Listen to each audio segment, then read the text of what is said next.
भारत का भूगोल, यानी भूगोल में हमारे जितने भी टॉपिक हैं, खासकर भारत के भूगोल में, उन टॉपिकों के मोस्ट से ज़्यादा इंपॉर्टेंट सवाल, वो सारे पॉइंट हम कवर करने वाले हैं। तो विदाउट वेस्टिंग टाइम स्टार्ट करते हैं। तो सबसे पहला पॉइंट है भूगोल का परिचय। इसमें देखते हैं, भारत को ईरानियों ने हिंदुस्तान व यूनानियों ने इंडिया का है, याद रखेंगे। यूनानियों को ही कहीं कहीं पर ग्रीक भी लिखा जाता है, याद रखें, कंफ्यूज नहीं होना है। और दोनों नामों का उल्लेख सिंधु नदी से, यानी वो जो हमारी सिंधु नदी है उसको सिंधु नहीं कह पाते थे, यानी 100 का प्रोनाउंसिएशन नहीं कर पाते थे। अगला पॉइंट देखते हैं, भौगोलिक मान्यता अनुसार भारतवर्ष जम्मू द्वीप का एक अंग था। भारत में जो वर्तमान में है 28 राज्य और 8 केंद्र शासित यानी संघ शासित प्रदेश हैं, और भारत का आकार है हमारा चतुष्कोणीय। अगला महत्वपूर्ण पॉइंट देखते हैं, भारत का कुल क्षेत्रफल है 32,87,263 वर्ग किलोमीटर, जो कि क्षेत्रफल के हिसाब से हमारा 7वां स्थान है। हमसे पहले है ऑस्ट्रेलिया 6ठे नंबर पे, और भारत 7वें नंबर पे, और भारत के बाद आता है अर्जेंटीना 8वें नंबर पे। तो इससे पहले कौन कौन से देश हैं वो आप लिख के जरूर बताएं। ये जो हमारी सीरीज है, यानी जो कंप्लीट वीडियो सीरीज है, जिस भी परीक्षा में आपकी जीएस पूछी जाती है, खासकर जैसे रेलवे आरआरबी, एसएससी जो भारत सरकार को होता है, Uttarakhand SSC, UP triple SC, ये सारी परीक्षाएं जिनमें जैसे यूके पीएससी, इन सब की प्री परीक्षाओं में, इन सब में ये पॉइंट आपके पूछे जाते हैं। आप पुराने प्रीवियस पेपर जरूर देखें, आपको पता चल जाएगा। तो टाइम वेस्ट न करते हुए आगे बढ़ते हैं। अगला पॉइंट है, जो हमारा भारत का क्षेत्रफल है वो विश्व के क्षेत्रफल का कितने प्रतिशत है? 2.42% है। अगला पॉइंट, भारत देश का विस्तार पूर्व से पश्चिम तक 2,933 किलोमीटर तथा उत्तर से दक्षिण में 3,214 किलोमीटर है। अब भारत का अक्षांशीय विस्तार देखते हैं। भारत 6 डिग्री 4 मिनट से 37 डिग्री 6 मिनट उत्तरी अक्षांश और 68 डिग्री 7 मिनट से 97 डिग्री 25 मिनट पूर्वी देशांतर में है। गोलार्ध अगर ऐसे लें तो अक्षांश रेखाएं इस प्रकार से आएंगी। तो अक्षांश रेखाएं पृथ्वी को उत्तर और दक्षिण यानी नॉर्थ और साउथ में बांटती है, जबकि देशांतर रेखाएं जो हमारी होती हैं वो इस प्रकार वाली लाइन होती हैं, तो देशांतर पूर्व और पश्चिम में बांटती हैं। तो अगर गोलार्ध के हिसाब से देखेंगे तो भारत उत्तर पूर्वी गोलार्ध में स्थित है, ये याद रखें सभी लोग। अगला पॉइंट है, जबकि देश की मुख्य भूमि की दक्षिणी सीमा 8 डिग्री 4 मिनट उत्तरी अक्षांश कन्याकुमारी तमिलनाडु में है। देश का देशांतरी विस्तार 29 डिग्री 18 मिनट व अक्षांशी विस्तार 29 डिग्री 2 मिनट का है, यानी इसका विस्तार अगर देखेंगे 6 डिग्री से 37 डिग्री तक का जाए तो ये विस्तार कहना चाह रहे हैं। अगला पॉइंट देखते हैं, भारत का मानक समय 82.5 डिग्री पूर्वी देशांतर है, जो इलाहाबाद के नैनी से होकर जाता है, और जो ग्रीनविच यानी इंग्लैंड की एक जगह है, ग्रीनविच से 5.5 घंटे आगे है, यानी उसके पूर्व में है। ग्रीनविच इंग्लैंड, यानी इससे हम ये पॉइंट भी समझ सकते हैं, इंग्लैंड और भारत के समय में जो अंतर है वो 5.5 घंटे का अंतर है। भारतीय मानक समय रेखा भारत के 5 राज्यों से गुजरती है, जिसको हम उमा छत्तीसगढ़ आऊ करके याद रख सकते हैं। उमा ऊ से उत्तर प्रदेश, मा से मध्य प्रदेश, छत्तीसगढ़ से छत्तीसगढ़, आऊ आ से आंध्र प्रदेश, ऊ से उड़ीसा। उमा छत्तीसगढ़ आऊ 5 राज्यों से गुजरती है मानक समय रेखा। अगला पॉइंट है, कर्क रेखा भारत के मध्य से 8 राज्यों से होकर गुजरती है, जिसका कोड हमने याद रखना है गरम छज पत्र में। गौ से गुजरात, रौ से राजस्थान, मौ से मध्य प्रदेश, छो से छत्तीसगढ़, झौ से झारखंड, पौ से पश्चिम बंगाल, त्रौ से त्रिपुरा और मी से मिजोरम। गरम छज पत्र 8 राज्यों से गुजरती है। अगला पॉइंट देखते हैं, भारत का दक्षिणतम बिंदु बड़ा निकोबार में इंदिरा पॉइंट या पिग्मेलियन पॉइंट या पार्सन पॉइंट है, या इसे ही ला हिचिंग कहा जाता है। तो इंदिरा पॉइंट को पिग्मेलियन पॉइंट, पार्सन पॉइंट या ला हिचिंग कहा जाता है, जो विषुवत रेखा यानी भूमध्य रेखा से 876 किलोमीटर दूरी पर स्थित है। अगला पॉइंट देखते हैं, इंदिरा पॉइंट लक्ष्मी नगर ग्राम पंचायत के अंतर्गत आता है, जिसका नाम परिवर्तन फरवरी 1984 में किया गया। अगला पॉइंट देखते हैं, भारत का सबसे उत्तरी बिंदु जम्मू कश्मीर में स्थित है, जिसका नाम है इंदिरा कॉल। अब पूर्वी और पश्चिमी बिंदु भी देखते हैं भारत के। तो भारत का पूर्वोत्तर बिंदु अरुणाचल प्रदेश के किबुथु या वालांगलू है, जबकि पश्चिमी बिंदु गुजरात में स्थित है, जिसका नाम गौर माता या सरक्रीक है। अगला पॉइंट देखते हैं, भारत की स्थलीय सीमा की लंबाई 15,200 किलोमीटर है, जो 16 राज्यों व 2 केंद्र शासित प्रदेशों से तथा 7 देशों की सीमा से लगती है, जो स्थलीय सीमा है हमारा। अगला पॉइंट देखते हैं, भारत का तटीय सीमा की लंबाई 6,100 किलोमीटर है, जबकि द्वीपों सहित तटीय सीमा की लंबाई 7,516 किलोमीटर है। अगर इसे पॉइंट में भी अगर लें तो 7,516.6 किलोमीटर है, याद रखेंगे। देश की कुल सीमा तटों सहित अगर देखते हैं, स्थल और तट को ऐड करें तो ये बनती है 22,176 किलोमीटर। अगले पॉइंट की तरफ चलते हैं, भारत की प्रादेशिक समुद्री सीमा आधार रेखा से 12 समुद्री मील तक है, जबकि अविच्छन मंडल 24 समुद्री मील तक फैला हुआ है, जबकि अनन्य आर्थिक क्षेत्र 200 समुद्री मील तक विस्तृत है। अगले पॉइंट की तरफ चलते हैं। भारत के समुद्र तट से 9 राज्यों व 4 केंद्रशासित प्रदेशों की सीमा लगी हुई है। गुजरात से लेकर पश्चिम बंगाल तक 9 राज्य और 4 केंद्रशासित प्रदेश हो जाते हैं। अगला पॉइंट देखते हैं। सबसे लंबी समुद्री तटरेखा अंडमान निकोबार की है 1962 किलोमीटर, जबकि राज्यों में सर्वाधिक अगर देखेंगे तो सबसे पहले आता है गुजरात, फिर आता है आंध्र प्रदेश। अगर मुख्य भूमि में कहें सबसे लंबी तटरेखा तो गुजरात, संपूर्ण भारत में कहेंगे सर्वाधिक तटीय रेखा सीमा अंडमान, और दक्षिण भारत में अगर सर्वाधिक लंबी तटरेखा कहेंगे तो आंध्र प्रदेश। अगला पॉइंट है सबसे कम समुद्री सीमा वाला राज्य, ये गोवा है 101 किलोमीटर। अगले पॉइंट की तरफ चलते हैं। कन्याकुमारी को 3 सागरों का संगम कहा जाता है, जबकि त्रिपुरा 3 ओर से अंतर्राष्ट्रीय सीमा यानी बांग्लादेश से लगी हुई है। त्रिपुरा तीनों ओर से किस देश से घिरा हुआ है? बांग्लादेश से घिरा हुआ है।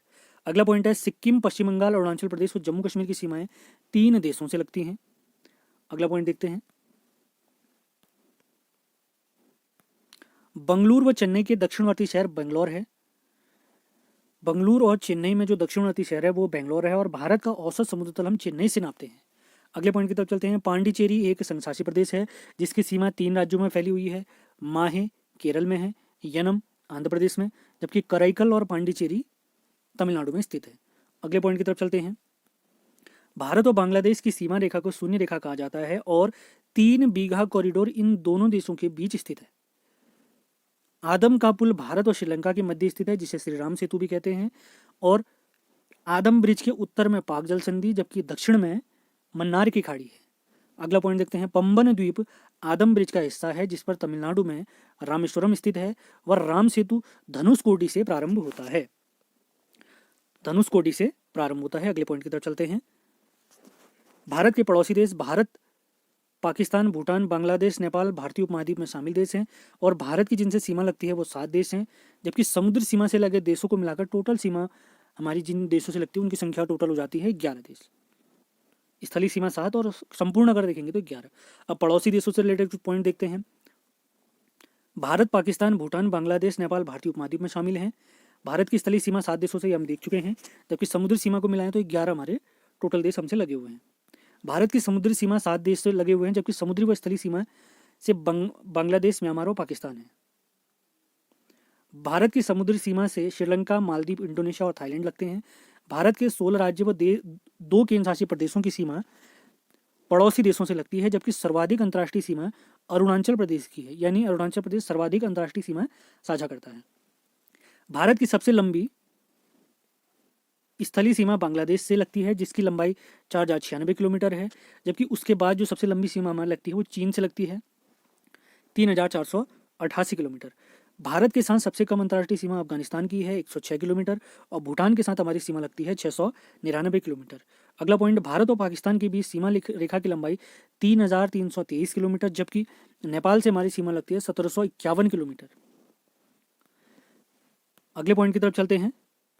म्यांमार से भारत के 4 राज्य लगते हैं जो कि उत्तर से दक्षिण जिनका क्रम है अरुणाचल प्रदेश, नागालैंड, मणिपुर और मिजोरम। अगला पॉइंट, पाकिस्तान से भारत के 3+2 राज्य लगते हैं, जम्मू कश्मीर, लद्दाख, पंजाब, हिमाचल, यहाँ पर हरियाणा नहीं होगा, हिमाचल प्रदेश और गुजरात। 3+2 का मतलब है 3 राज्य 2 केंद्रशासित प्रदेश।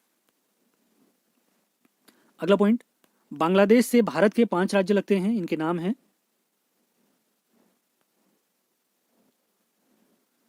पश्चिम बंगाल, असम, मेघालय, त्रिपुरा, मिजोरम।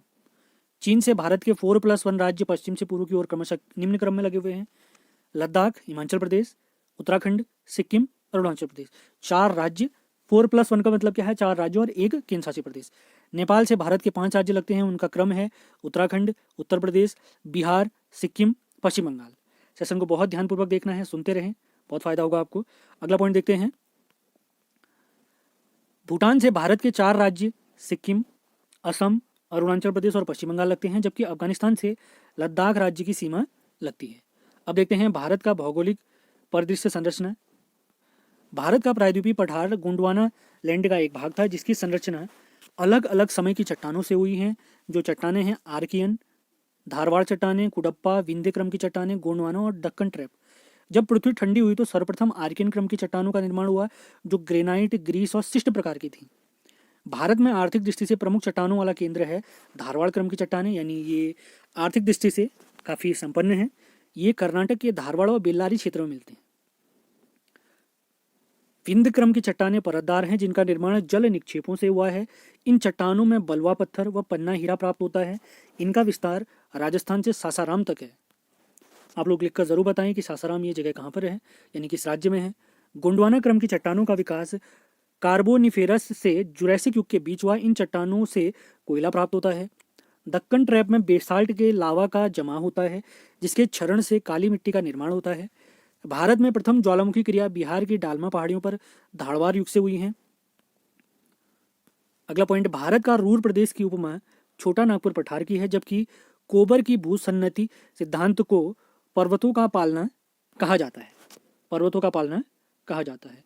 अब देखते हैं भारत की कुछ प्रमुख नहरें, यानी वो कहाँ स्थित हैं, कौन सी नदी पर स्थित हैं। सबसे पहली जो हमारी नहर है, इसमें सबसे पहले आता है सरहिंद, ये पंजाब में है, सतलज नदी पर है। इसके बाद आते हैं केंद्रपारा नहर उड़ीसा में बिरूपा नदी पर, केपी नहर आंध्र प्रदेश में है कृष्णा और पेरियार नदी पर, मंगलम सिंचाई योजना ये केरल की है, मालाबार जिले में स्थित है, भवानी सिंचाई परियोजना ये तमिलनाडु में है, कावेरी और नोएल नदी पर। इसके साथ आता है जाखम सिंचाई परियोजना राजस्थान की है, जाखम नदी पर। मूठा एवं मूला योजना ये महाराष्ट्र की है, नीरा नदी पर। तिलपाड़ा बांध नहरें ये बंगाल में है, मयूराक्षी नदी पर। एडन नहर बंगाल में है, दामोदर नदी पर। त्रिवेदी नहर बिहार में है, गंडक नदी पर। ये वही गंडक नदी है जो गंगा नदी की सहायक है। अब देखते हैं भारत का भौगोलिक स्वरूप।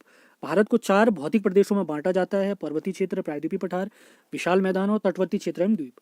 देश के लगभग 43% भाग पर मैदान, 27.5% भाग पर पठार, जबकि 29% भाग पर पर्वत व पहाड़ी का विस्तार है। तो सबसे पहले देखते हैं उत्तर भारत का पर्वतीय क्षेत्र।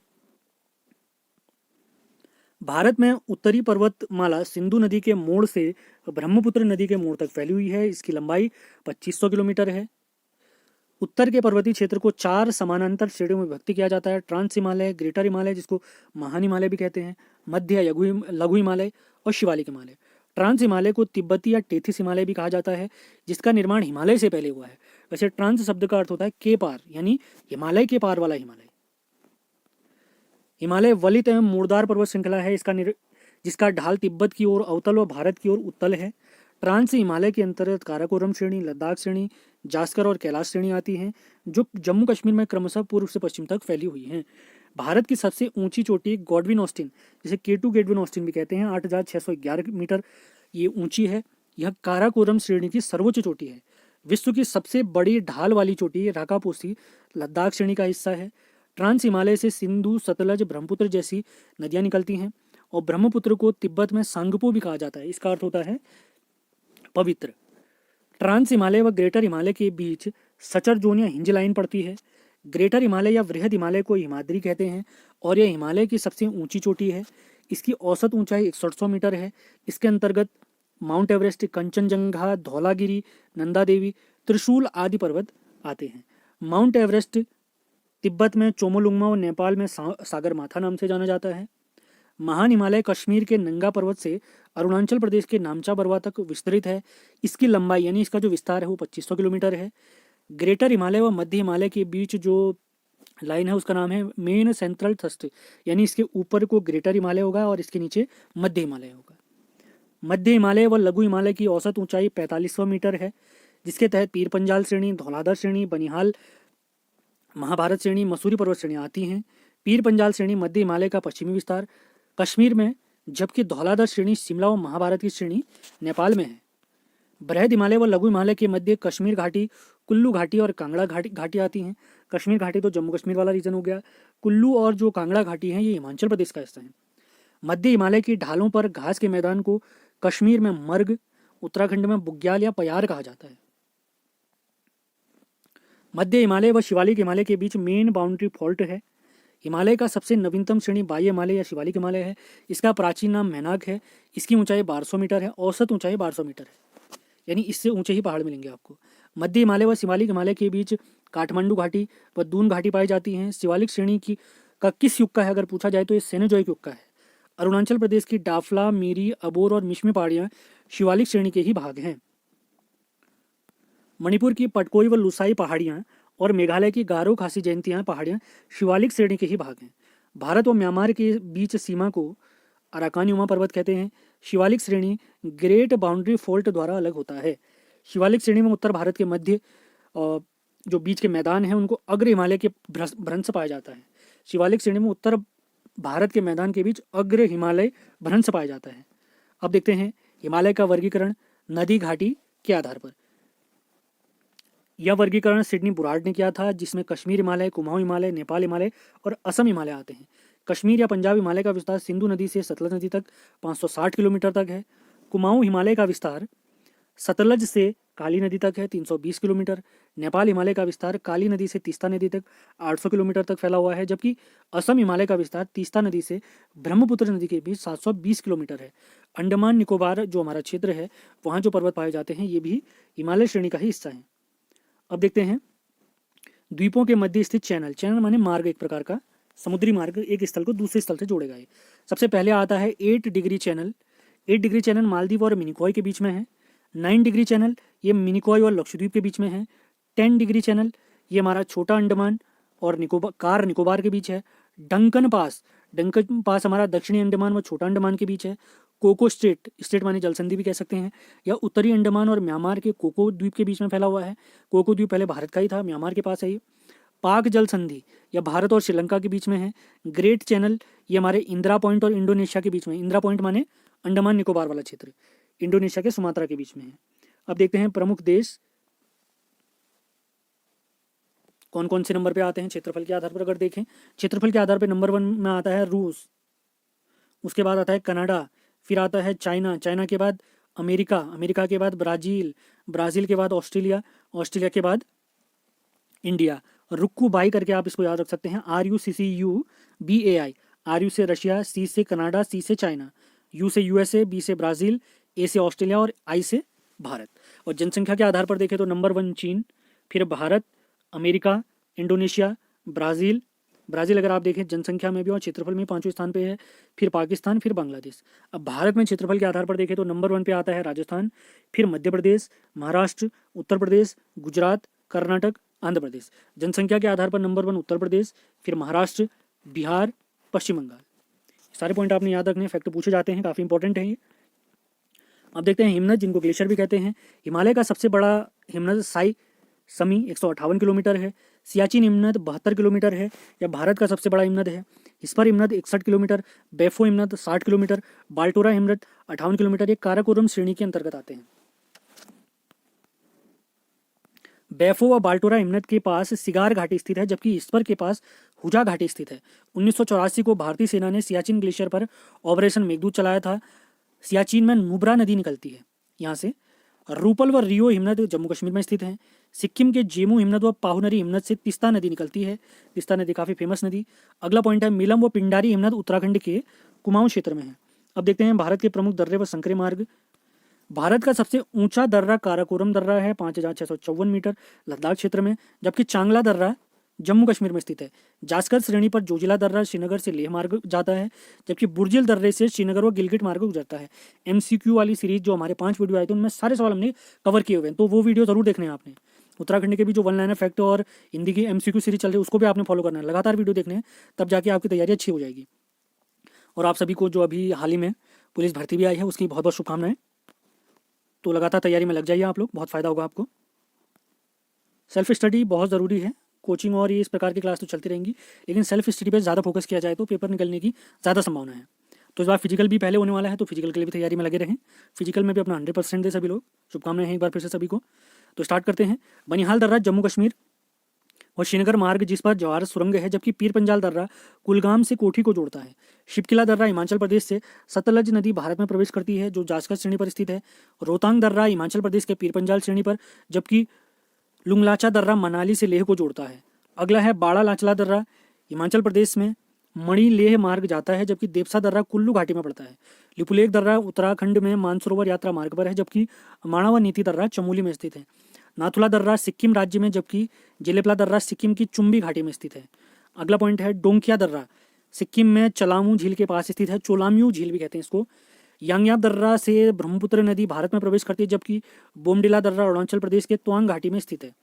दिफू दर्रा अरुणाचल प्रदेश में 3 देशों की सीमा पर स्थित है, जबकि पांग साट दर्रा अरुणाचल प्रदेश और म्यांमार की सीमा पर स्थित है। थाल घाट दर्रा महाराष्ट्र के पश्चिम घाट में, जबकि भोर घाट दर्रा मुंबई से पुणे का मार्ग आता है। पाल घाट दर्रा केरल में नीलगिरी व अन्नामलाई के बीच स्थित है, जबकि सेनकोट्टा दर्रा केरल के कार्डेमम पहाड़ी या इलायची पहाड़ी पर स्थित है। बुरहानपुर दर्रा मध्य प्रदेश राज्य में स्थित, जबकि तुजू दर्रा मणिपुर राज्य में स्थित है। अब देखते हैं प्रायद्वीपीय पठार के बारे में कुछ जानकारियां, कुछ महत्वपूर्ण तथ्य। प्रायद्वीपीय पठार गोंडवाना लैंड का हिस्सा था, जिसका आकार त्रिभुजाकार है। अरावली श्रेणी का विस्तार गुजरात, राजस्थान, दिल्ली तक 800 किलोमीटर तक फैला हुआ है और इसी अरावली की सबसे ऊंची चोटी गुरु शिखर है 1722 मीटर, जो माउंट आबू की पहाड़ी पर स्थित है। अरावली श्रेणी विश्व की प्राचीनतम श्रेणी है। यह एक अवशिष्ट पर्वत के रूप में है, जिसे उदयपुर के पास जरगा पहाड़ी, टोटगढ़ के पास मारवाड़ पहाड़ी, अलवर में हर्षनाग, जबकि दिल्ली में रिज नाम से जाना जाता है। अरावली व विंध्य श्रृंखलाओं के मध्य लावा निर्मित मैदान मालवा का पठार स्थित है, जो काली मिट्टी से बना हुआ है। मालवा पठार के उत्तरी भाग को बुंदेलखंड व उत्तर पूर्वी भाग को बघेलखंड कहा जाता है। छोटा नागपुर का पठार का विस्तार पश्चिम बंगाल, झारखंड, बिहार व उड़ीसा में है। इस पठार की प्रमुख नदियां हैं महानदी, स्वर्णरेखा, दामोदर। दामोदर के बारे में हमने एमसीक्यू सीरीज में पढ़ा भी था। जैविक मरुस्थल भी कहते हैं इस नदी को, और बंगाल का शुक भी कहते हैं। मेघालय का पठार और भारतीय प्रायद्वीप के बीच मालदा गैप स्थित है। दक्कन के पठार के अंतर्गत सतपुड़ा पहाड़ी, पश्चिमी घाट, पूर्वी घाट, कर्नाटक का पठार व मैकाली श्रेणी आती हैं। सतपुड़ा श्रेणी नर्मदा व ताप्ती नदियों के मध्य स्थित है, जिसके अंतर्गत सतपुड़ा, राजपीपला, मैकाले व महादेव श्रेणी आती हैं। सतपुड़ा श्रेणी की सबसे ऊंची चोटी धूपगढ़ 1350 मीटर महादेव पर्वत पर स्थित है। मैकाले पहाड़ी की सर्वोच्च चोटी अमरकंटक 1066 मीटर है, जिससे नर्मदा व सोन नदी निकलती हैं। बालाघाट श्रेणी, सतमाला श्रेणी व हरिश्चंद्र श्रेणी महाराष्ट्र में, जबकि मलयागिरी व मेघसानी पर्वत उड़ीसा राज्य में स्थित है। महानदी के बेसिन को छत्तीसगढ़ का मैदान भी कहते हैं। कर्नाटक के बाबा बुदन पहाड़ियों का सर्वोच्च शिखर मुल्यानगिरी पर्वत जब और कुद्रेमुख पर्वत है। शिवराय, जवादी, पंचमलाई पहाड़ियां तमिलनाडु में स्थित हैं। अब देखते हैं कुछ महत्वपूर्ण तथ्य हमारे पूर्वी घाट से रिलेटेड। पूर्वी घाट का सर्वोच्च चोटी विशाखापट्टनम में है, जबकि दूसरी ऊंची चोटी महेंद्रगिरी है। पूर्वी घाट दक्षिण से उत्तर तक अलग अलग पहाड़ियों के रूप में मिलते हैं, जो क्रमशः नीलगिरी, पालकुंडा, नल्लामलाई, जवादी और शिवराय पहाड़ियां हैं। नल्लामलाई श्रेणी आंध्र प्रदेश में स्थित है, जबकि दक्षिण भारत मेलागिरी श्रेणी चंदन वनों के लिए विख्यात है।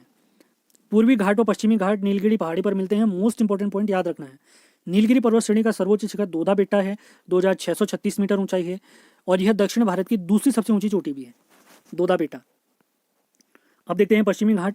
पश्चिमी घाट हिमालय के बाद भारत की दूसरी सबसे ऊंची पर्वत श्रेणी है, जो प्रायद्वीपीय पठार का भ्रंश कगार है, जिसका विस्तार ताप्ती मुहाने से कन्याकुमारी तक 1600 किलोमीटर तक फैला हुआ है।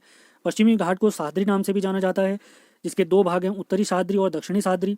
16 डिग्री अक्षांश रेखा जो गोवा से गुजरती है, दोनों सह्याद्री यानी उत्तरी और दक्षिणी साद्री को विभाजित करती है।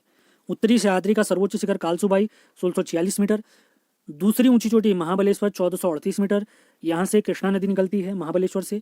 दक्षिणी सह्याद्री का सर्वोच्च शिखर कुद्रेमुख 1892 मीटर, जबकि दूसरी सर्वोच्च चोटी पुष्पागिरी है और इसी पुष्पागिरी से कावेरी नदी निकलती है। दक्षिण भारत में अनाईमुडई पर्वत श्रेणी है, जो अन्नामलाई, पलनी पहाड़ी व इलायची पहाड़ियों के मिलने से बनी है। दक्षिण भारत की सर्वोच्च शिखर अन्नामुडी 2695 मीटर है। दूसरा अभी हमने देखा था दोदा बेटा, याद आ रहा होगा आपको। केरल व तमिलनाडु की सीमा पर कार्डेमम या इलायची की पहाड़ियां, जबकि भारत के सबसे दक्षिण में नागरकोयल की पहाड़ियां हैं। तमिलनाडु में स्थित कोडाईकनाल नामक पर्यटक स्थल पालनी पहाड़ी पर स्थित है, और ऊटी नामक स्थल नीलगिरी की पहाड़ी तमिलनाडु में स्थित है। तमिलनाडु में स्थित कोडाईकनाल नामक पर्यटक स्थल पालनी पहाड़ी पर, ये हम पॉइंट देख चुके हैं।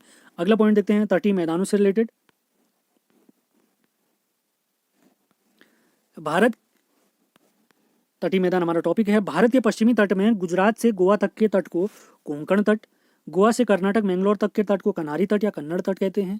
मैंगलोर से कन्याकुमारी तक के तट को मालाबार तट, यहाँ पर अनेक लैगून मिलते हैं। और केरल में मालाबार तट कयाल प्रकार का है। उत्तरी तट को उत्तरी सरकार या उत्कल का मैदान कहते हैं, जो हमारे उड़ीसा तट में स्थित है।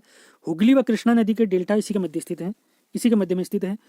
तमिलनाडु के तट को कोरोमंडल तट, यहाँ पर लौटते मानसून से वर्षा होती है। आंध्र प्रदेश के कुछ हिस्सों में रॉयल सीमा तट, आंध्र प्रदेश के कुछ जिलों में रॉयल सीमा तट भी पाया जाता है, या इस क्षेत्र को रॉयल सीमा तट भी कहा जाता है। मैरीना बीच चेन्नई में, जबकि चंद्रभागा बीच उड़ीसा में स्थित है। अब देखते हैं भारत के द्वीपों से रिलेटेड महत्वपूर्ण तथ्य। अंडमान निकोबार द्वीप समूह बंगाल की खाड़ी में स्थित है और भारत का सबसे बड़ा द्वीप मध्य अंडमान भी यही है। भारत के अधिकतर क्षेत्र में लगभग 247 द्वीप हैं, जिनमें 204 बंगाल की खाड़ी में जबकि 43 अरब सागर में स्थित है। अंडमान निकोबार की सर्वोच्च चोटी सैडल पीक 732 मीटर है, उत्तरी अंडमान में स्थित है, जबकि निकोबार द्वीप की ऊंची चोटी माउंट धुलियर है। अंडमान निकोबार द्वीप को मरकत द्वीप भी कहा जाता है। पोर्ट ब्लेयर दक्षिणी अंडमान में है, जहां पर सेलुलर जेल भी स्थित है। अंडमान के हैवलॉक द्वीप का नाम स्वराज द्वीप, रॉस द्वीप का नाम सुभाष द्वीप, जबकि नील द्वीप का नाम शहीद द्वीप रखा गया है। छोटा अंडमान द्वीप में ओंग जनजाति और शोम्पेन जनजाति निकोबार द्वीप में निवास करती है। अंडमान निकोबार में नारकोंडम सुसुप्त ज्वालामुखी और बैरन द्वीप सक्रिय ज्वालामुखी है। भारत में केवल 2 ही ज्वालामुखी हैं, नारकोंडम और बैरन, जिसमें बैरन क्या है, सक्रिय है, और दोनों अंडमान निकोबार में ही है। अंडमान का लैंडफॉल द्वीप व म्यांमार का कोको द्वीप के बीच कोको जलमार्ग पड़ता है। हुगली नदी के मुहाने पर गंगा सागर द्वीप है और यहाँ नया द्वीप न्यू मूरे द्वीप भारत और बांग्लादेश के बीच विवादित क्षेत्र है। उड़ीसा के ब्राह्मणी नदी के मुहाने पर व्हीलर या अब्दुल कलाम द्वीप है। अरब सागर में लक्षद्वीप प्रवाल द्वीपों का समूह स्थित है, जिसमें लगभग 36 द्वीप पाए जाते हैं, जिसमें 10 द्वीप क्या हैं, आबाद द्वीप है, यानी वहाँ पे लोग निवास करते हैं। अगला पॉइंट देखते हैं। अरब सागर में लक्षद्वीप प्रवाल द्वीपों का एक समूह है, जिसमें लगभग 36, ये पॉइंट हम देख चुके हैं। लक्षद्वीप का बड़ा द्वीप आंद्रोथ है, जबकि छोटा द्वीप बितरा है। ड्यू द्वीप खंबाट की खाड़ी में स्थित है, जबकि नर्मदा के मुहाने पर अलियाबेट और ताप्ती के मुहाने पर खदियावेट द्वीप स्थित है। मुंबई सालसे द्वीप पर बसा हुआ है, जबकि असम के ब्रह्मपुत्र नदी पर माजुली द्वीप स्थित है और यह विश्व का सबसे बड़ा नदी द्वीप है। उमानंदा द्वीप असम में ही स्थित है, जो विश्व का सबसे छोटा नदी द्वीप है। किस नदी पर? ब्रह्मपुत्र नदी पर। सरकरी कच्छ के रण में स्थित भारत और पाकिस्तान के बीच सीमा रेखा का निर्धारण करता है। काठियावाड़ में खंबात की खाड़ी पर स्थित पिरम व भौंसला द्वीप स्थित हैं। वेलिंगटन द्वीप केरल के कोच्चि तट पर स्थित है। बुचर द्वीप व हेनरी द्वीप मुंबई में स्थित हैं, जबकि भटकल द्वीप पिचनकॉक द्वीप मैंगलोर तट पर कर्नाटक में स्थित है। आंध्र प्रदेश में श्रीहरिकोटा द्वीप स्थित है, जहां सतीश धवन अंतरिक्ष केंद्र स्थित है। अब देखते हैं भारत की प्रमुख नदियों की लंबाई। सबसे पहले ब्रह्मपुत्र 2900 किलोमीटर, ये पूरा भारत में नहीं बहती है, इसका तिब्बत से लेकर बांग्लादेश तक का क्षेत्र है 2900 किलोमीटर का। सिंधु नदी 2880 किलोमीटर, गंगा नदी 2525 किलोमीटर, सतलज नदी 1500 किलोमीटर, गोदावरी नदी 1465 किलोमीटर, कृष्णा नदी 1400 किलोमीटर, नर्मदा 1312 किलोमीटर, कावेरी नदी 805 किलोमीटर, झेलम नदी 1180 किलोमीटर, महानदी 850 किलोमीटर, चंबल नदी 965 किलोमीटर, कोसी नदी 730 किलोमीटर। अब देखते हैं भारत के नदी तंत्र। नदियों के अपर्दन से वी आकार की घाटी, गॉर्ज, संप्राय मैदान आदि स्थलाकृतियां बनती हैं व नदी के निक्षेपण से जलोढ़ पंख, जलोढ़ शंकु व गोखुर झीलों का निर्माण होता है। उत्तर के विशाल मैदान में नदियां वृक्षाकार प्रतिरूप को प्रदर्शित करती हैं। गंगा नदी का वाटर टावर नेपाल को कहा जाता है। गंगा नदी तंत्र, सबसे पहले देखेंगे गंगा नदी तंत्र। गंगा नदी का उद्गम उत्तरकाशी जिले के गोमुख से होता है, जिसकी सबसे बड़ी सहायक नदी यमुना है। दक्षिण पठार से उत्तर की ओर बहने वाली गंगा की सहायक नदी सोन व टोन से है। इलाहाबाद व प्रयागराज में गंगा व यमुना नदी का संगम होता है। गंगा के बाएं तट पश्चिम से पूर्व मिलने वाली सहायक नदियों का क्रम है रामगंगा, वरुणा, गोमती, घाघरा, गंडक, कोसी और महानंदा। बंगाल में गंगा नदी भागीरथी व हुगली में बढ़ जाती है। मुख्य भागीरथी नदी बांग्लादेश में पद्मा नाम से जानी जाती है। बांग्लादेश में पद्मा से मेघना नदी मिलती है, जो उसके बाद मेघना नाम से बंगाल की खाड़ी में गिर जाती है। गंगा नदी की कुल लंबाई 2525 किलोमीटर है, जबकि यमुना की लंबाई 1376 किलोमीटर है। यमुना की सहायक नदियां चंबल, बेतवा, सिंध और केन है, ये याद रखनी है आपने। सिंधु नदी तंत्र, ये सारे नदी तंत्र हम भारत के नदी तंत्र देख रहे हैं। सिंधु नदी मानसरोवर झील के निकट चेमांगडुंग ग्लेशियर से निकलती है। इसकी लंबाई 2880 किलोमीटर है। इसमें बाईं ओर से पंजाब की 5 नदियां सतलज, व्यास, चेनाब, झेलम और रावी नदियां मिलती हैं। इसकी अन्य सहायक नदियां हैं काबुल, कुर्रम, शोक, जबकि सिंधु की सबसे बड़ी सहायक नदी चिनाब है, जिसे हिमाचल प्रदेश में चंद्रभागा नाम से भी जाना जाता है। सतलज नदी मानसरोवर के पास राकसताल से निकलती है। इसकी लंबाई 1500 किलोमीटर है। और रावी नदी कांगड़ा के पास रोहतांग दर्रे से निकलती है। व्यास नदी और रोहतांग के पास व्यास कुंड से कुल्लू घाटी होते हुए बहती है। झेलम नदी पीर पंजाल श्रेणी के समीप शेषनाग झील से निकलती है और वूलर झील में मिल जाती है। आपने ध्यान रखना है, काफ़ी इंपॉर्टेंट फैक्ट हैं। अब देखते हैं ब्रह्मपुत्र नदी। ब्रह्मपुत्र नदी मानसरोवर के पास चोमांगडुम ग्लेशियर से निकलती है, जिसे तिब्बत में सांगपो नाम से जाना जाता है। अरुणाचल प्रदेश में दिहांग नाम से। दिबांग व लोहित नदी मिलने के बाद इसका नाम असम घाटी में ब्रह्मपुत्र हो जाता है, यानी इस नदी को भारत के केवल असम में ही ब्रह्मपुत्र नाम से जाना जाता है। बांग्लादेश में ब्रह्मपुत्र को जमुना नाम से जाना जाता है तथा तीस्ता नदी बांग्लादेश में इससे मिल जाती है। ब्रह्मपुत्र नदी की लंबाई 2900 किलोमीटर है। इसकी सहायक नदियां मानस, कपिली, सुबनसिरी हैं। तीस्ता नदी सिक्किम के पाहु व जेमू ग्लेशियर से निकलते हैं, अभी ऊपर हम पढ़े हैं इसको। बंगाल के जलपाईगुड़ी व दार्जिलिंग में बहते हुए बांग्लादेश में प्रवेश करती है हमारी तीस्ता नदी। 1983 में भारत और बांग्लादेश के बीच तीस्ता समझौता हुआ, जिसमें 36% हिस्सा बांग्लादेश व 64% जल का हिस्सा भारत प्रयोग करेगा। जैसे सिंधु नदी जल समझौता हुआ था भारत और पाकिस्तान के बीच, वैसे ही तीस्ता नदी जल समझौता हुआ है भारत और बांग्लादेश के बीच में। अगला देखते हैं बंगाल की खाड़ी में गिरने वाली नदियां। महानदी रायपुर के सिहावा श्रेणी से निकलकर 858 किलोमीटर बहती है, जिस पर टिकनारा परियोजना व हीराकुंड बांध है, और इसकी तेल, शिवनाथ व जोंक इसकी क्या है, सहायक नदियां हैं। गोदावरी नदी प्रायद्वीपीय भारत की सबसे लंबी नदी, अभी हमने देखा भी था इसके बारे में। इसकी लंबाई 1465 किलोमीटर है। इसका प्रवाह सर्वाधिक क्रमशः महाराष्ट्र, आंध्र प्रदेश और मध्य प्रदेश में है।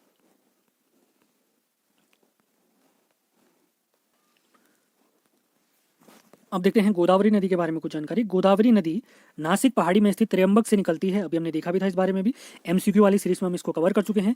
इसकी सहायक नदियां हैं प्राणहिता, पेनगंगा, वेनगंगा, वर्धा और पूर्णा। कृष्णा नदी प्रायद्वीपीय भारत की दूसरी सबसे लंबी नदी है। यह महाबलेश्वर से निकलती है, लंबाई इसकी 1400 किलोमीटर है। कृष्णा नदी का सर्वाधिक अववाहित क्षेत्र कर्नाटक में, और इसकी सहायक नदियां कोयना, वर्णा, तुंगभद्रा, भीमा, घाटप्रभा, दूधगंगा और मूसी हैं। कावेरी नदी जो कर्नाटक के ब्रह्मगिरी से निकलती है, इसकी लंबाई 805 किलोमीटर है, और इसका सर्वाधिक प्रवाह क्षेत्र तमिलनाडु में है। इसकी सहायक नदियां अमरावती, लोपावनी व हेमावती आदि हैं। कावेरी के प्रवाह क्षेत्र को rice bowl of South India भी कहा जाता है, और इसे दक्षिण भारत की गंगा भी कहते हैं। पेन्नार नदी कर्नाटक में नंदी दुर्ग से निकलती है, जबकि वेगाई नदी मदुरई से बहती है, और वेल्लूर में यांगची नदी बहती है, ये याद रखेंगे सभी लोग। ताम्रपर्णी नदी का उद्गम अगस्त्यमलाई की पहाड़ी से होता है। ब्राह्मणी व स्वर्णरेखा नदी छोटा नागपुर पठार के रांची से निकलती है। ब्राह्मणी नदी कोयल व शंख नदी से मिलकर बनी है। वैतरणी नदी उड़ीसा के क्योंझर पठार से निकलती है। तो बंगाल की खाड़ी वाला भी हम देख चुके हैं। अब देखते हैं अरब सागर में गिरने वाली नदियों के बारे में जानकारी। पश्चिम की ओर बहने वाली भारत की सबसे बड़ी नदी नर्मदा है।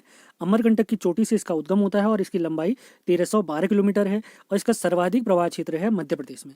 नर्मदा नदी विंध्य और सतपुड़ा पहाड़ी के बीच भ्रंश घाटी से बहती है, और इसकी सहायक नदी तवा, दूधी, शक्कर और हिरन नदी है। याद रखेंगे, काफ़ी इंपॉर्टेंट पॉइंट है। अब देखते हैं ताप्ती नदी 724 किलोमीटर, यह मध्य प्रदेश के सतपुड़ा श्रेणी से निकलती है, और इसका सर्वाधिक प्रवाह महाराष्ट्र में है, जबकि इसकी सहायक नदी पूर्णा है। साबरमती नदी 324 किलोमीटर राजस्थान की मेवाड़ पहाड़ियों से निकलती है, और अहमदाबाद से होते हुए खंभात की खाड़ी में गिरती है। माही नदी मध्य प्रदेश से निकलती है, जो कर्क रेखा को 2 बार काटती है, मोस्ट इंपॉर्टेंट फैक्ट। इसकी सहायक नदी सोम व जाखम है। लूनी नदी अरावली पहाड़ी से निकलती है, जो कच्छ के रण में विलुप्त हो जाती है, अतः इसे रेगिस्तानी नदी भी कहते हैं। अब कुछ अन्य नदियों के बारे में जानकारी लेते हैं, जैसे मांडवी व ज्वारी नदी गोवा राज्य में स्थित हैं, जबकि भरतपुजा व पेरियार नदी केरल राज्य में बहती हैं। सतरंजी व भादर नदी गुजरात में स्थित है, जबकि शरावती नदी कर्नाटक में जो प्रपात बनाती है, यानी झरना बनाती है। भारत का सर्वोच्च झरना भी यही है, जिसे गरसोपा जलप्रपात भी कहते हैं। सुरमा नदी मणिपुर से निकलकर बांग्लादेश में गंगा में मिलती है, जबकि तुंगभद्रा की सहायक नदी हंगरी। दामोदर नदी को जैविक मरुस्थल की उपमा भी देते हैं, अभी हम कुछ देर पहले इसको पढ़े हैं। नर्मदा, ताप्ती व दामोदर नदी डेल्टा नहीं बनाती हैं, जो एस्चुरी बनाती हैं। ज्वारनद मुख कहते हैं एस्चुरी को। अब देखते हैं भारत के प्रमुख जलप्रपात। शिव समुद्रम जलप्रपात कर्नाटक में कावेरी नदी पर है, जबकि गोकक जलप्रपात कृष्णा नदी पर है। भारत का सबसे ऊंचा सीधे गिरने वाला जलप्रपात जोग या गरसोप्पा या गांधी प्रपात है, जो कर्नाटक में शरावती नदी पर है, और इसकी ऊंचाई 271 मीटर है। जोग प्रपात का निर्माण 4 छोटे छोटे प्रपातों से होता है, जिनका नाम है राजा, रॉकेट, रोरर और दाम। भारत का सबसे ऊंचा जलप्रपात कुंचिकल कर्नाटक में वरही नदी पर स्थित है, और जिसकी ऊंचाई 455 मीटर है। अभी हमारी सीरीज इसी प्रकार चलते रहेंगी। जैसे हमने एमसीक्यू सीरीज कंप्लीट करी थी भूगोल की, उसके बाद हम देख रहे हैं भूगोल का कंप्लीट एक ही वीडियो में सॉल्यूशन, यानी पूरा कंप्लीट एक ही वीडियो में हम समाप्त करने वाले। ऐसे एक सब्जेक्ट और पकड़ेंगे जिसके हम एमसीक्यू देखेंगे, उसके बाद जैसे ही हमारे एमसीक्यू समाप्त होंगे, फिर उस चैप्टर को एक ही वीडियो में हम समाप्त करेंगे। ऐसे वीडियो हमारे लगातार आते रहेंगे, लगातार आपने बने रहना है। सेशन पसंद आता है तो इसको लाइक और शेयर जरूर करें। छत्तीसगढ़ में इंद्रावती नदी पर स्थित चित्रकूट जलप्रपात को भारत का नियाग्रा प्रपात भी कहते हैं। पायकारा जलप्रपात नीलगिरी पर्वत पर, जबकि येना जलप्रपात महाबलेश्वर में स्थित है। कपिलधारा जलप्रपात नर्मदा नदी पर है, जबकि नर्मदा नदी जबलपुर के पास धुआंधार जलप्रपात बनाती है। अगला पॉइंट है दूध सागर प्रपात गोवा की मांडवी नदी पर स्थित है, जबकि झारखंड प्रपात टोंस नदी पर, यह दक्षिण भारत की टोंस नदी है, उत्तराखंड वाली नहीं है। हुंडरू जलप्रपात स्वर्णरेखा नदी पर, जबकि चूलिया जलप्रपात, पुनासा जलप्रपात ये चंबल नदी पर बने हुए हैं। एलिफेंट जलप्रपात मेघालय में स्थित है, और गगन चुक्की व भार चुक्की जलप्रपात कावेरी नदी पर बने हुए हैं। अब देखते हैं भारत की प्रमुख घाटियों के बारे में कुछ जानकारी। नुब्रा घाटी, मूर्खा घाटी, सुरु घाटी जम्मू कश्मीर में स्थित है। पार्वती घाटी, किन्नौर घाटी, कुल्लू घाटी हिमाचल प्रदेश में है। कांगड़ा घाटी, धर्मशाला हिमाचल प्रदेश में है। स्पीति घाटी हिमाचल प्रदेश में है। प्रसिद्ध तपो मठ यहीं स्थित है। जबकि मालना घाटी, लाहौल घाटी हिमाचल प्रदेश में ही स्थित है। फूलों की घाटी उत्तराखंड के चमोली में व सोर घाटी पिथौरागढ़ में स्थित है। धर्मा घाटी व दारमा, जिसको दारमा घाटी भी कहते हैं, उत्तराखंड के पिथौरागढ़ में। जबकि जुकू घाटी नागालैंड में स्थित है। यूथांग घाटी सिक्किम में अवस्थित है। और न्योरा घाटी बंगाल के दार्जिलिंग में स्थित है।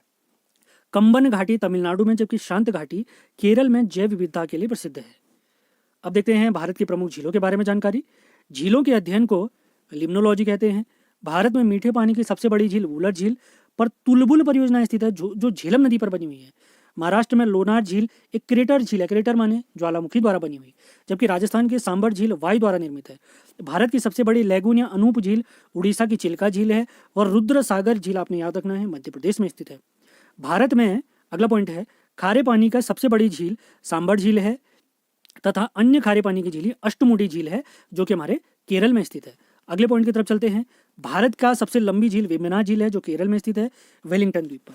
पूर्वोत्तर भारत की सबसे बड़ी झील लोकटक झील है। मणिपुर के इस झील पर तैरता हुआ पार्क केमुल लामजाओ स्थित है। कोलेरू झील आंध्र प्रदेश में है, जबकि पुलिकट झील आंध्र प्रदेश और तमिलनाडु की सीमा पर स्थित है।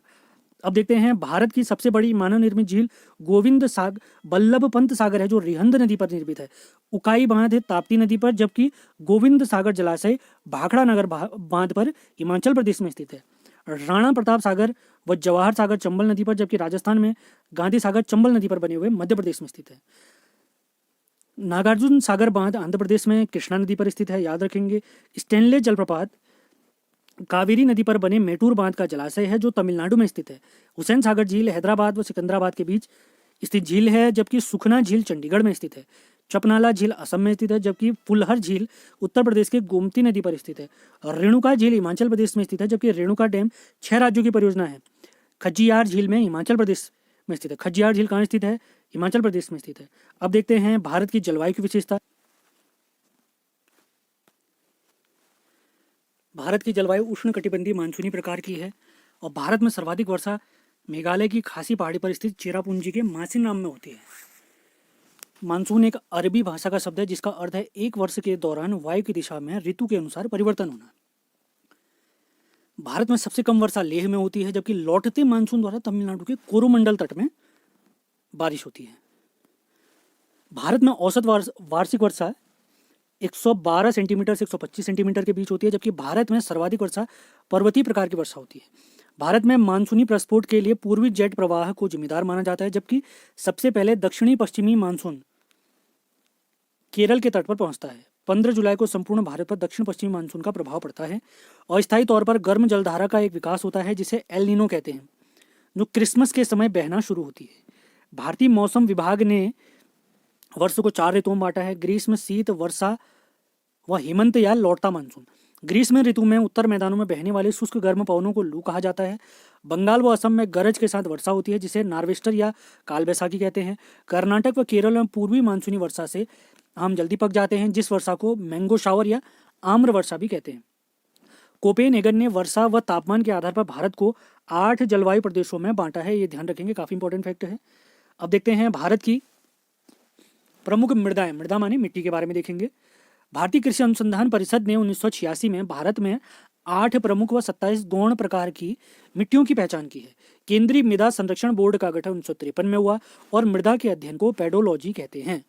भारतीय मृदा को 11 गणों में विभक्त किया जाता है, जिससे सर्वाधिक विस्तार इसेप्टिसॉल का पाया जाता है।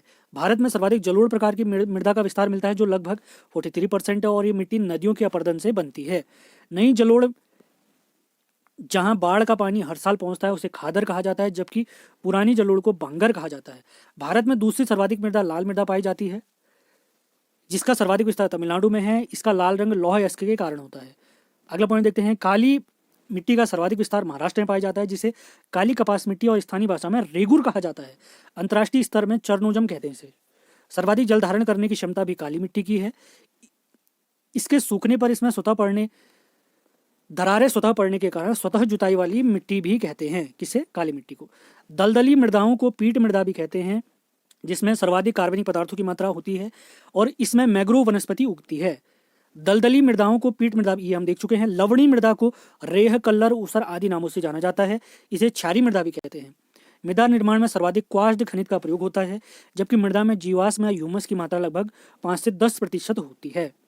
भारत में सर्वाधिक उपजाऊ जलोढ़ या दोमट है, जबकि पौधे की सर्वोत्तम वृद्धि pH 6 से 7.5 के बीच होती है। भवन निर्माण में प्रयुक्त ईंटों का निर्माण लेटराइट मिट्टी से होता है। यह भीगने पर कोमल व सूखने पर कठोर हो जाती है। परत अपर्दन में जल के कारण मृदा की ऊपरी परत बह जाती है, जिससे उर्वरता नष्ट होती है। इसे किसान की मौत भी कहा जाता है, परत अपर्दन। अब देखते हैं भारत में कृषि क्रांतियां। ग्रे क्रांति उर्वरक से रिलेटेड, हरित क्रांति खाद्यान्न उत्पादन, पीली क्रांति तिलहन, गुलाबी क्रांति झींगा या प्याज उत्पादन, गोल्ड क्रांति आलू, रजत क्रांति अंडा, सुनहरी क्रांति फल, इंद्रधनुषी संपूर्ण कृषि क्रांति, नीली क्रांति मछली उत्पादन, लाल क्रांति मांस या टमाटर, सीमांत जोत 1 हेक्टेयर से अगर कम होती है तो इसे सीमांत जोत कहते हैं, लघु जोत 1 से 4 हेक्टेयर के बीच में, मध्यम जोत 4 से 10 हेक्टेयर के बीच में, जबकि वृहद जोत होती है हमारी 10 हेक्टेयर से अधिक। अगले पॉइंट देखते हैं भारत में बहुउद्देशीय परियोजनाएं। भारत में औसत प्रवाह दर 1869 क्यूबिक किलोमीटर है, जबकि समस्त प्रयुक्त जल का अधिकतम व्यय कृषि क्षेत्र में होता है। बहुउद्देशीय परियोजना को जवाहरलाल नेहरू ने आधुनिक भारत के मंदिर की उपमा दी। Most important fact. अगला पॉइंट, केंद्रीय जल एवं विद्युत अनुसंधान केंद्र की स्थापना 1916 में हुई। इसका मुख्यालय खड़गवासला पुणे में है। दार्जिलिंग में सिंद्रपोंग जल विद्युत परियोजना 1897 ईस्वी की है। यह भारत की सबसे पुरानी जल विद्युत परियोजना है। इसके बाद कावेरी नदी पर शिव समुद्रम जल विद्युत परियोजना 1902 की है, सबसे पुरानी 1897 की। अब देखते हैं भारत में सिंचाई। भारत में सर्वाधिक सिंचाई नलकूपों से होती है, उसके बाद नहर और कुआं। भारत में सर्वाधिक सिंचाई लघु सिंचाई परियोजना के तहत होती है। ड्रिप सिंचाई पौधों की जड़ों तक बूंद बूंद रूप से जल पहुंचाया जाता है। इसका विकास इजराइल में हुआ है। स्वतंत्र भारत की प्रथम बहुउद्देशीय परियोजना दामोदर घाटी परियोजना है, जो झारखंड व बंगाल राज्यों में स्थित है। इसका विकास टेनेसी घाटी परियोजना के तहत किया गया है। खोसला समिति का संबंध सरदार सरोवर बांध से था तथा मेधा पाटकर का संबंध नर्मदा बचाओ से था, क्योंकि ये सरदार सरोवर बांध हमारा नर्मदा नदी पर ही है। अब देखते हैं भारत की प्रमुख परियोजनाएं। भाखड़ा नागल बांध पंजाब, हरियाणा और राजस्थान की संयुक्त परियोजना सतलज नदी पर है, जो कि 1963 में बनी और यह 226 मीटर ऊंचा गुरुत्वीय बांध है। हीराकुंड बांध उड़ीसा में महानदी पर बना हुआ भारत का सबसे लंबा बांध है। इसकी लंबाई 4800 मीटर है। इंदिरा गांधी नहर का उद्घाटन 1958 में तत्कालीन गृहमंत्री गोविंद बल्लभ पंत ने किया, जो सतलज व व्यास के संगम पर हरके बैराज से निकलती है। टिहरी बांध भारत का सबसे ऊंचा बांध है, जिसकी ऊंचाई 260.5 मीटर है, जिसे रामतीर्थ सागर भी कहते हैं, सुमन सागर भी कहते हैं इसे। सरदार सरोवर परियोजना नर्मदा नदी पर महाराष्ट्र, गुजरात और मध्य प्रदेश और राजस्थान की संयुक्त परियोजना है, जिस पर 138.7 मीटर ऊंचे बांध का निर्माण किया गया है। बगलिहार परियोजना जम्मू कश्मीर में चिनाब नदी पर है, जबकि किशन गंगा परियोजना जम्मू कश्मीर में झेलम नदी पर स्थित है। फरक्का बांध हुगली नदी पर बंगाल में बना हुआ है, जबकि मयूराक्षी बांध भी पश्चिम बंगाल में कनाडा बांध इसका नाम जाना जाता है। माटातीला परियोजना व राजघाट परियोजना उत्तर प्रदेश व मध्य प्रदेश की संयुक्त परियोजना है, जो कि बेतवा नदी पर है। और रिहंद परियोजना उत्तर प्रदेश मध्य प्रदेश की संयुक्त परियोजना। इस पर देश की सबसे बड़ी कृत्रिम झील गोविंद बल्लभ पंत सागर भी स्थित है। लक्ष्मी बांध उत्तर प्रदेश में बेतवा नदी पर है, जबकि नागार्जुन बांध आंध्र प्रदेश में कृष्णा नदी पर है। मेटूर बांध तमिलनाडु के कावेरी नदी पर है, जबकि शिव समुद्रम कर्नाटक में कावेरी नदी पर है।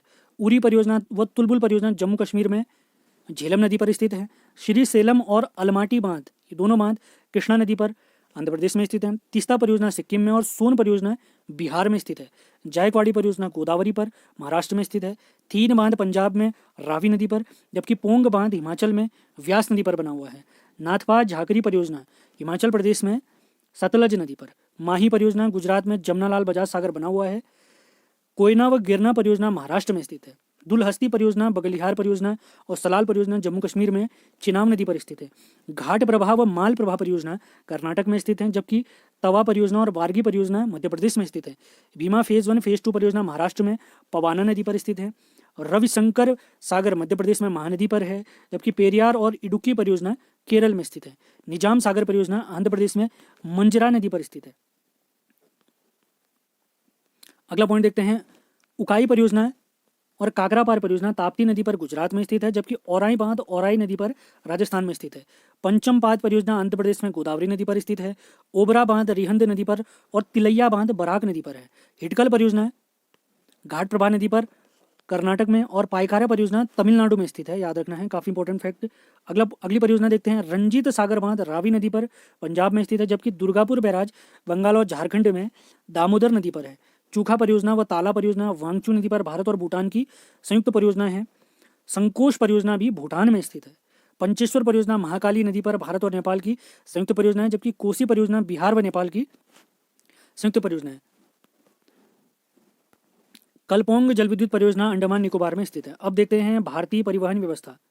सबसे पहले रेलवे लाइन के बारे में देखते हैं। ब्रॉड गेज का अर्थ होता है 1.676 मीटर की रेल लाइन। मीटर गेज का मतलब 1 मीटर, नैनो गेज का मतलब 0.16610 मीटर से 0.762 मीटर तक। स्टैंडर्ड गेज होता है 1.435 मीटर तक। रेलवे सुरक्षा से रिलेटेड जो समितियां बनी हैं वो शाहनवाज समिति है, यानी जो इनकी हमें सिफारिश करी, जैसे ब्रॉड गेज की सिफारिश शाहनवाज समिति, मीटर गेज कुंजरू समिति, नैनो गेज वांगचू समिति, और स्टैंडर्ड गेज इसके बारे में हमें जो सलाह दी वो खन्ना समिति ने दी।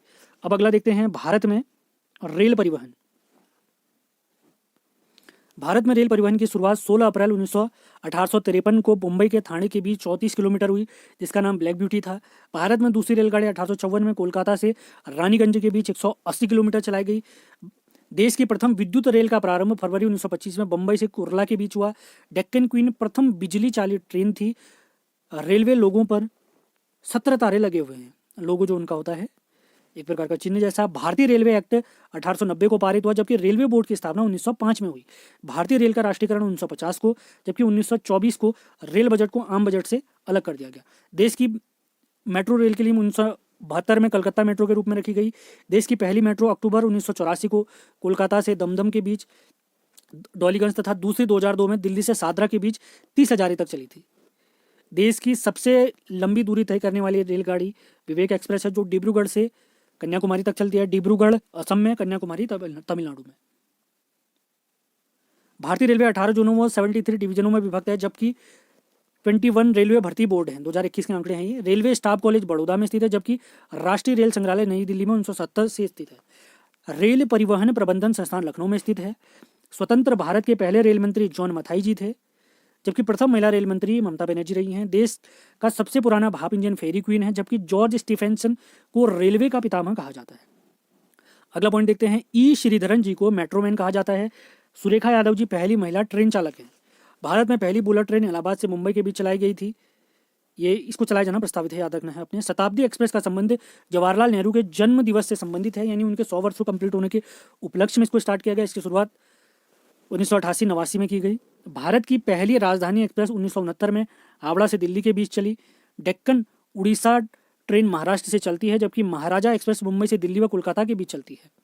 कोंकण रेलवे परियोजना गोवा, महाराष्ट्र, कर्नाटक व केरल के बीच चलाई जा रही है 1990 से। उत्तरी रेलवे जोन की लंबाई सर्वाधिक, जबकि पूर्वोत्तर रेलवे जोन सबसे कम लंबा है। सर्वाधिक रेल मार्ग वाला राज्य उत्तर प्रदेश, जबकि विश्व में सर्वाधिक रेल अमेरिका में है। भारत का सबसे बड़ा रेलवे यार्ड मुगल सराय है, जिसका नाम दीनदयाल जी के नाम पर रखा गया है।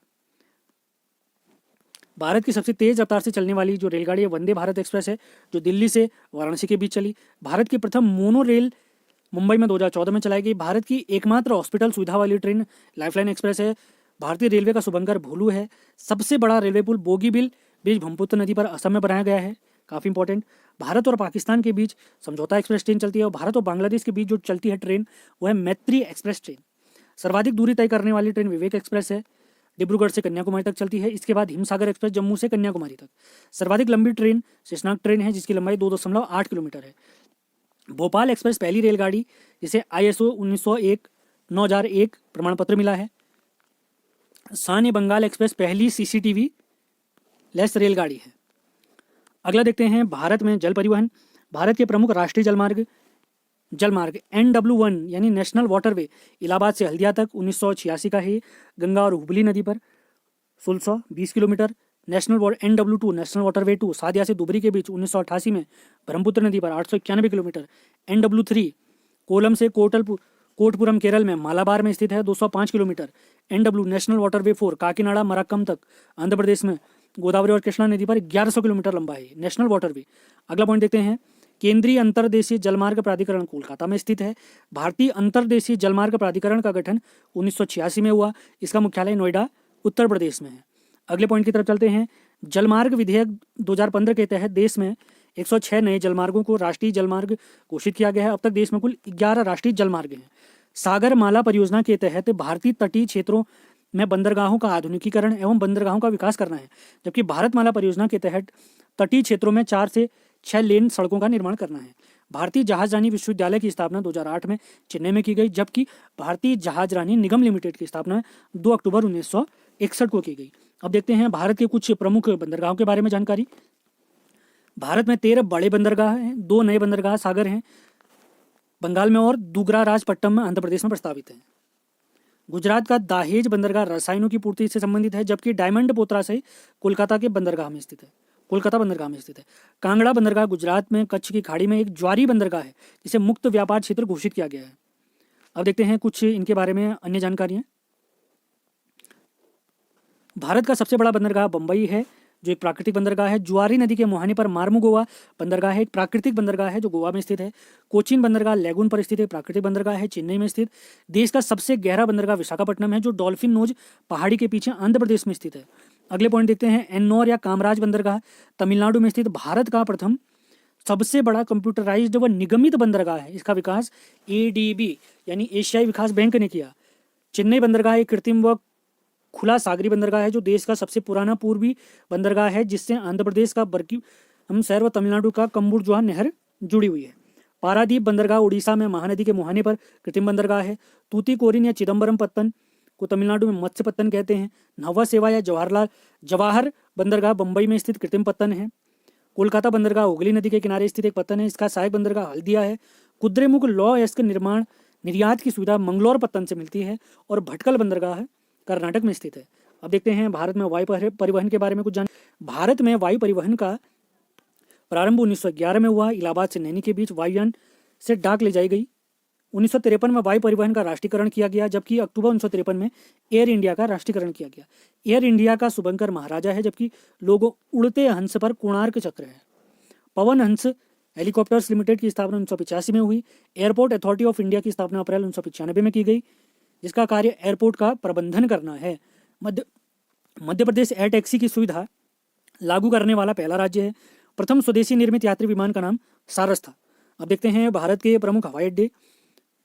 वीर सावरकर अंतर्राष्ट्रीय हवाई अड्डा पोर्ट ब्लेयर में स्थित है, जबकि बाबा साहब अम्बेडकर अंतर्राष्ट्रीय हवाई अड्डा नागपुर में है। और राजीव गांधी अंतर्राष्ट्रीय हवाई अड्डा हैदराबाद में, इंदिरा गांधी अंतर्राष्ट्रीय हवाई अड्डा नई दिल्ली में, इसको पालम एयरपोर्ट भी कहते हैं।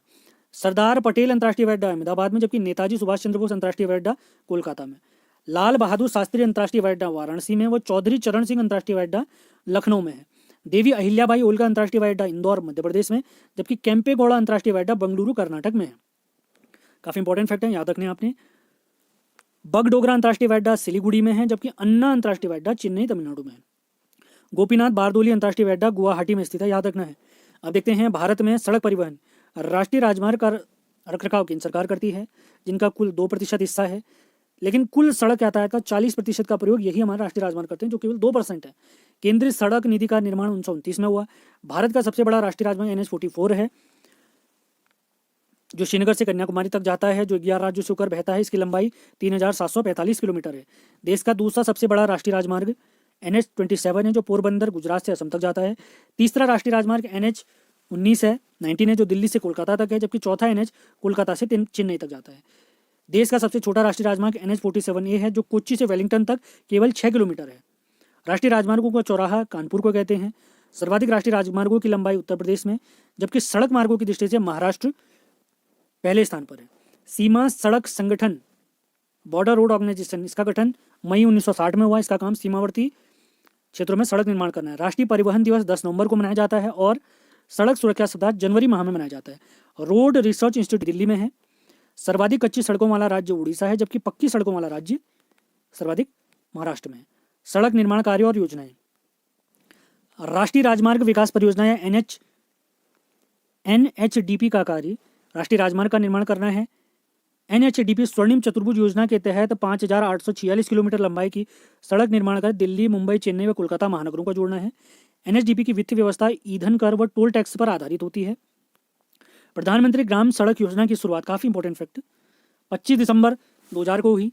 प्रधानमंत्री भारत जोड़ो योजना की शुरुआत 2004 में हुई। राष्ट्रीय हरित राजमार्ग नीति सितंबर 2015 की है। भारतीय राष्ट्रीय राजमार्ग प्राधिकरण की स्थापना 1988 में हुई। विश्व का सबसे ऊंचा सड़क मार्ग श्रीनगर लेह राजमार्ग है। अब देखते हैं भारत में प्रमुख खनिज संसाधन। खान एवं खनिज अधिनियम 1957 जून 1958 में लागू हुआ। भारतीय खान ब्यूरो का मुख्यालय नागपुर में है। भारत में लौह इस्पात की पेटी की उपमा छोटा नागपुर के पठार क्षेत्र को कहते हैं। कर्नाटक की संदूर पहाड़ी, उड़ीसा का केंदुझार व बुनाई क्षेत्र, मध्य प्रदेश का जमरपानी और बालाघाट मैग्नीज उत्पादन क्षेत्र हैं। राजस्थान में खेतड़ी की खान, मध्य प्रदेश में तरेगांव व मलाज खंड तांबा का उत्पादन इसके लिए प्रसिद्ध है।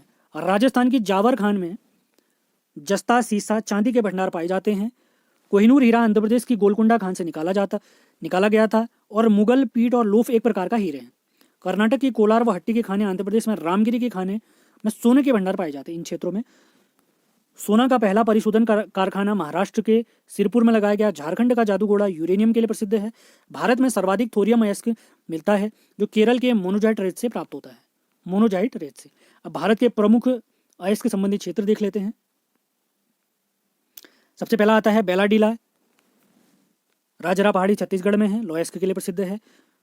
गुरुमईसानी व बादाम क्षेत्र उड़ीसा में लौह अयस्क के लिए प्रसिद्ध। बाबा बुदन की पहाड़ी व कुद्रेमुख कर्नाटक में लौह अयस्क के लिए प्रसिद्ध। बड़ा बुरु व नोमुंडी क्षेत्र झारखंड में लौह अयस्क के लिए प्रसिद्ध। दाबली क्षेत्र आंध्र प्रदेश में लौह अयस्क। अगला देखते हैं जावरे खान, राजस्थान में शीशा व जस्ता के लिए प्रसिद्ध। तरेगांव क्षेत्र मध्य प्रदेश में तांबा अयस्क के लिए प्रसिद्ध। मोसाबनी व धोबनी पत्थरगोड़ ये क्षेत्र झारखंड में तांबा अयस्क के लिए प्रसिद्ध। पुटका पहाड़ छत्तीसगढ़ में बॉक्साइट के लिए प्रसिद्ध। पंचमतवाली पहाड़ी उड़ीसा में बॉक्साइट के लिए प्रसिद्ध। सेरुबुरु किट्टाबुरु ये झारखंड में क्रोमाइट के लिए प्रसिद्ध। कोडरमा गिरिडीह झारखंड में अभ्रक के लिए प्रसिद्ध। नेल्लौर गुंडूर क्षेत्र आंध्र प्रदेश में अभ्रक के लिए प्रसिद्ध है। टुंडू क्षेत्र झारखंड में चांदी के लिए प्रसिद्ध। संदूर पहाड़ी कर्नाटक में मैग्नीज के लिए प्रसिद्ध। कालाहंडी क्षेत्र उड़ीसा में मैग्नीज के लिए प्रसिद्ध। रत्नागिरी महाराष्ट्र में क्रोमाइट के लिए प्रसिद्ध। ये क्षेत्र पूछे जाते हैं, काफी इंपॉर्टेंट है, बहुत ध्यानपूर्वक सुनना है, नोट्स जरूर बनाएं। पीडीएफ आपको हमारे टेलीग्राम चैनल से प्राप्त होगा। सेशन पसंद आता है लाइक करना है, शेयर जरूर करना है, अपने सभी दोस्तों को जोड़िए। ऐसे वीडियो लगातार आते रहेंगे। आपके सपोर्ट से ही हमारे चैनल में अधिक से अधिक लोग जुड़ेंगे, जिससे हमारा चैनल और ग्रो करेगा। आगे बढ़ते हैं, खनिज ईंधन के बारे में कुछ जानकारी लेते हैं। उत्तम श्रेणी का कोयला एंथ्रेसाइट का उत्पादन जम्मू कश्मीर में होता है, जिसमें 80 से 95% कार्बन होता है। वही कोयला सबसे बढ़िया होता है जिसमें सबसे ज़्यादा कोयला होता है। दूसरी श्रेणी का कोयला बिटुमिनस है जो गोंडवाना प्रकार का है। तीसरी श्रेणी का कोयला लिग्नाइट है जिसे भूरा कोयला भी कहते हैं। यह तमिलनाडु में सर्वाधिक मिलता है। सबसे निम्न कोटि का जो कोयला है वो पीट कोयला है। झरिया कोयला क्षेत्र झारखंड के धनबाद में स्थित है और माकुम कोयला उत्पादक क्षेत्र असम में है। रानीगंज कोयला क्षेत्र हमारे पश्चिम बंगाल में स्थित है। पल क्षेत्र राजस्थान में, जबकि कोलाकोट कोयला क्षेत्र जम्मू कश्मीर में है। तेलंगाना के सिंगरैनी क्षेत्र में उच्च किस्म का कोयला मिलता है। कोयलों की खानों में मीथेन गैस प्राप्त होती है। भारत में पहला खनिज तेल का कुआं असम के माकुम क्षेत्र में 1867 में खोदा गया। असम के डिगबॉय में 1889 को तेल के कुएं की खुदाई की गई। देश का विशालतम तेल उत्पादक क्षेत्र बॉम्बे हाई है जो पश्चिम अपतटीय क्षेत्र से 67% पेट्रोलियम प्राप्त होता है। खंबात की खाड़ी में स्थित अंकलेश्वर भी तेल उत्पादक क्षेत्र है। मंगला, भाग्यम व ऐश्वर्य तेल उत्पादक क्षेत्र राजस्थान में स्थित है। भारत की सबसे बड़ी तेल शोधनशाला रिलायंस इंडस्ट्रीज जामनगर में स्थित है। देश की प्रथम गैस पाइपलाइन नाहरकटिया नून माटी बरौनी में स्थित है, जिसकी लंबाई 1152 किलोमीटर है। विश्व की सबसे बड़ी गैस पाइपलाइन हाजिरा बीजापुर जगदीशपुर गैस पाइपलाइन है, जिसकी लंबाई 1750 किलोमीटर है। अब देखते हैं खनिजों से रिलेटेड मोस्ट इंपॉर्टेंट फैक्ट, आपने याद रखने हैं इनको, किसी न किसी परीक्षा में जरूर पूछे जाएंगे। सर्वाधिक लौह उत्पादक राज्य क्रमशः उड़ीसा व छत्तीसगढ़ हैं, जबकि एकमात्र 3 उत्पादक राज्य छत्तीसगढ़ है। सर्वाधिक सोने के भंडार क्रमशः कर्नाटक व राजस्थान में है। मैग्नीज के सर्वाधिक भंडार उड़ीसा राज्य में है।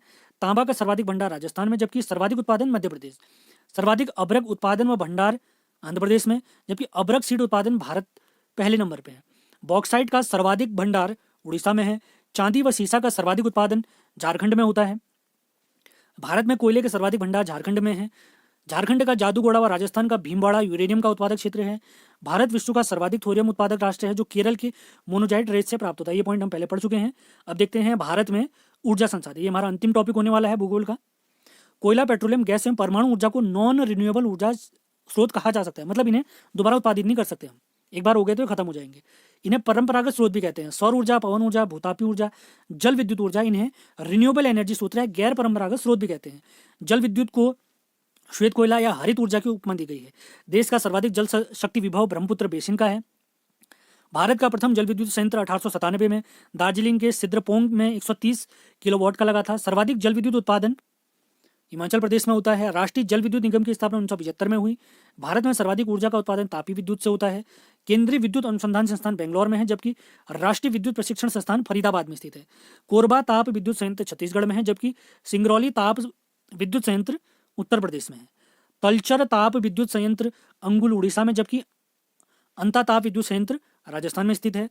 जवाहरलाल नेहरू राष्ट्रीय सौर ऊर्जा मिशन 2010 में हुआ है। औरैया व दादरी गैस विद्युत संयंत्र उत्तर प्रदेश में है। पवन ऊर्जा सर्वाधिक उत्पादन राज्य तमिलनाडु में है, जबकि क्रेयन एनर्जी का मुख्यालय स्कॉटलैंड में है। एक वीडियो में हम आपके लिए पूरा भूगोल लेकर आए हैं। आप मान के चलें इसके बाहर कुछ भी नहीं आने वाला है। वनडे एग्जाम में हमारा उत्तराखंड की परीक्षा हो, किसी अन्य राज्य की कोई भी परीक्षा हो, उनमें इससे आपका बहुत काम हो जाएगा। सुपर फास्ट रिवीजन के लिए सीरीज आपकी बहुत काम आने वाली है, तो सेशन पूरा देखें, बहुत ध्यानपूर्वक देखें। बायोडीजल जेट्रोपा रतन जोत से बनाया जाता है। अब देखते हैं अंतिम टॉपिक, भारत की जनजातियां। तो भारत आने वाला प्रथम प्रजाति समूह निग्रो था, उसके बाद प्रोटेओस्टाइड और अंत में नॉर्डिक प्रजाति आई। काफी इंपॉर्टेंट, भारत निर्जाति समूह निग्रो, प्रोटो ऑस्ट्रेराइड, भूमध्य सागरी, नॉर्डिक, यानी जो मूल निवासी हैं यहाँ के। जनजाति समुदाय को अधिसूचित करने का अधिकार राष्ट्रपति को है। शिवालिक श्रेणी में रामापिथेकस आदि मानव का जीवाश्म प्राप्त हुआ। आदिवासियों का मसीहा ठक्कर बाबा को कहा जाता है। प्रथम जनजातीय आयोग के अध्यक्ष UN ढेबर थे। भारत की कुल जनसंख्या का 8.6% अनुसूचित जनजाति का है, जबकि सर्वाधिक ST मध्य प्रदेश में निवास करते हैं। भारत का सबसे बड़ा जनजाति समूह गोंड है, जबकि दूसरा सबसे बड़ा समुदाय भील है। कुकी जनजाति मणिपुर में, भील मध्य प्रदेश में निवास करती है। भारत का सबसे छोटा जनजाति समूह ग्रेट अंडमानी है। मुर्गी व सुअरों की बलि देने वाला विवाह क्रिया खासी जनजाति में प्रसिद्ध है। जादू नृत्य उराव जनजाति में, जबकि ताड़ी नृत्य संथाल में पाया जाता है। केरल में मोपला, नायर व डाफर जनजाति, जबकि डफला, आतापतनी, मिसमी जनजाति अरुणाचल प्रदेश में निवास करती हैं।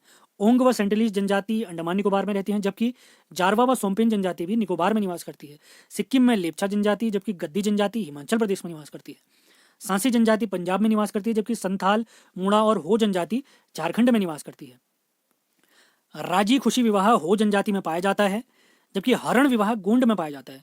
जनजातियों के शैक्षिक संस्थान को युवागृह कहते हैं। और टोंडा, अंतिम पॉइंट है आज के लेक्चर का, टोंडा जनजाति, गद्दी जनजाति व भोटिया जनजाति पशुपालक और इनमें ऋतु प्रवास भी पाया जाता है।